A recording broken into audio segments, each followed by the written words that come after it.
Kidney 3 is located on the inside of your ankle. To find kidney 3, locate the tip of your ankle bone, then go backwards till you come off the bone. You'll be in a little valley between the ankle bone and the Achilles tendon. Push in to find a spot that is sensitive, sore, tender, or painful. That is kidney 3. Activate kidney 3 by rubbing this area quickly 5 times. Take a break for a count of 5 and repeat 4 more times. It might look like this.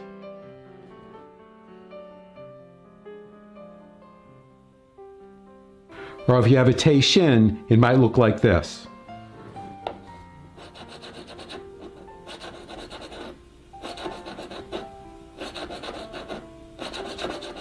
Now find and activate kidney 3 on your other leg and repeat.